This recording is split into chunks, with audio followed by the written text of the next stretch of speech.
Hi, this is George Myers with me and Madison Properties. I'm here today to talk to you about a strong lease. Having a strong lease is very important.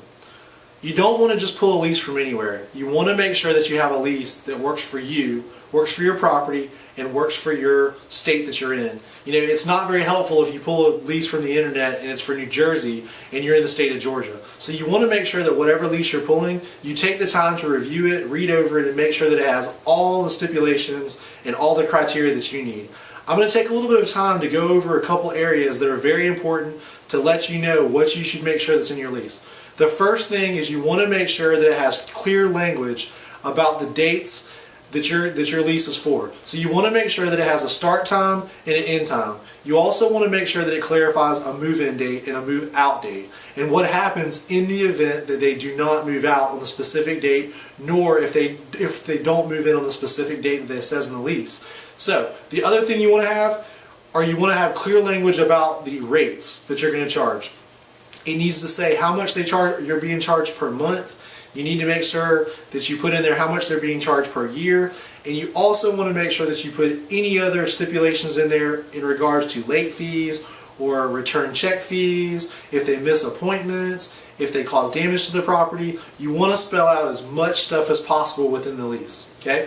The next thing you want to spell out, security deposit. You want to make sure that the lease specifies how much the security deposit is, what it can be used for, what it can't be used for, who's holding it, and how it's being held. In some states, there are specific requirements on how monies must be held. You have to understand that a security deposit is not rent. It's not your money to go out and spend. It's money that has to be held and protected so that when the tenant moves out, it can either be used for certain things that are covered by the security deposit or returned to them at the end as a refundable security deposit. So, for example, in our state, if you have 10 or more properties, then you are required to hold the security deposits in a trust account.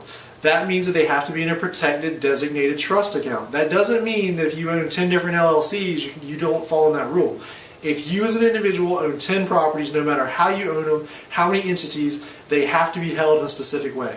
You need to make sure that in the lease it spells out where the money's being held. So if you're an individual holding the money just by yourself as a landlord, specify where the money's being held in a general account, in a savings account, whatever it may be, and that way they always know. Spell it out clearly.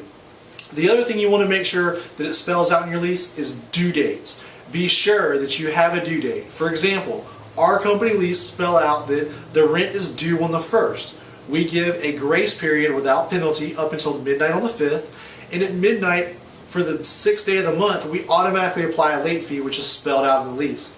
We also specify that if they don't pay by a certain day, we have the right to do certain things, such as file an eviction, or we have the right to decline rent so that we can file an eviction. Okay? You want to make sure that the eviction process is spelled out correctly in the lease. You want to make sure that it says, hey, on this day, if we haven't received money from you, then we have the right to do this, which is file an eviction or go and take legal action. You also want to make sure that you have a parameter in your lease that says that after a certain day, we're not required to accept any of the money. Because in most states, especially where we are in Georgia, if you collect any rents from that person in a given month, the eviction process is null and void until the following month. So those are things you want to remember. Another thing you want to spell out is the collection process. By spelling out the collection process in your lease, it will allow them to understand what will happen in the event that they default. You also want to spell out in your lease who and what each person is responsible for. Is the landlord responsible for replacing the air filter, or is the tenant responsible for replacing the air filter? Is the tenant responsible for the lawn, or is the landlord responsible for the lawn? Now please understand that your lease cannot come in and say that they're responsible for everything, because under most state laws you're required to maintain the property itself along with all the appliances and equipment that you give to them. However, you can have them do things such as take care of the lawn, or make sure the property is cleaned, or change the batteries in the smoke detector, or change air filters. Those kinds of things can be put back on the tenant, but you have to specify those things. You also want to specify what they're responsible for as far as utilities. If you have a lease and it just says nothing about who's responsible for the utilities, you could each blame each other and say you're each responsible, but you're not. So spelling those things out will make it a lot easier in the very end. You also want to spell out what happens in default. In the event that somebody defaults, who's gonna take place and what's gonna take place is gonna be your best answer. Is it gonna go to mediation? Is it gonna go to arbitration? Do you have the right to file collections against them? Will they be responsible for the legal fees? Will you be responsible for the legal fees? All of these things are very important when you're looking at leases.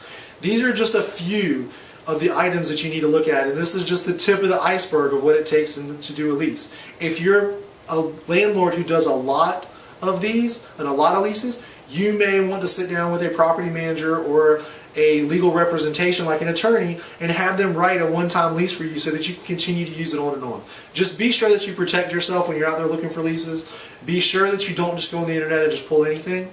And if you have any questions, please let us know. My name is George Myers. I'm with Madison Properties, and we're more than happy to help. Give us a call if we can do anything for you.